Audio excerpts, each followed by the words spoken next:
Salut à toi, cher internaute, c'est la fin de l'année et forcément c'est aussi l'heure des bilans. Pour cela, je n'ai pas 3 invités, mais une dizaine de blogueurs qui font la pluie et le beau temps sur les autoroutes du net. Ils vous parlent tout de suite de leur coup de cœur de l'année, ce sont les Top 2012. Nos 10 blogueurs triés sur le volet se sont rassemblés pour parler de leur coup de cœur de l'année. Alors dites-nous, qu'est-ce qu'il fallait absolument voir en 2012 ? The Avengers, Bullhead, pour Cheval de Guerre, Laurence Anyways, The Impossible, The Dark Knight Rises, Les Bêtes du Sud Sauvage, Un monde sans femme, Looper, Tech Shelter, L'étrange pouvoir de Norman. Ouais, c'est déjà pas mal, mais nous, ce qui nous intéresse, c'est vraiment la crème de la crème.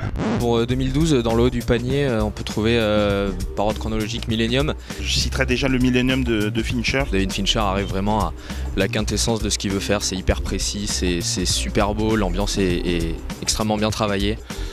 C'était vraiment un superbe début d'année. S'il fallait que je n'en garde qu'un seul, je garderais Holy Motors. C'est un film qu'on aime ou qu'on déteste mais qui peut pas laisser indifférent.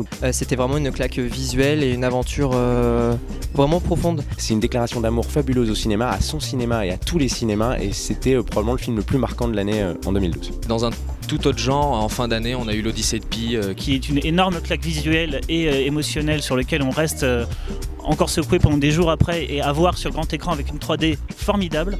Et enfin, je parlerai de Claude. Claude de Florent Emilio Siri qui était vraiment exceptionnel. Jérémy Régnier est incroyable, il habite le rôle comme jamais. C'est vraiment un biopic moderne sur un homme moderne. C'est vraiment un film qui vous emporte dans la vie de cet homme complexe, et c'était vraiment passionnant. Mais le film pour moi de l'année, c'est clairement Skyfall, Et puis Skyfall. Je vais citer aussi Skyfall, qui est un vrai hommage donc à James Bond. en étant quand même un peu inspiré par tout le labeur du cinéma de Nolan, avec une introspection du héros, quelque chose de très sombre. Là on revient à l'essentiel et c'est superbe.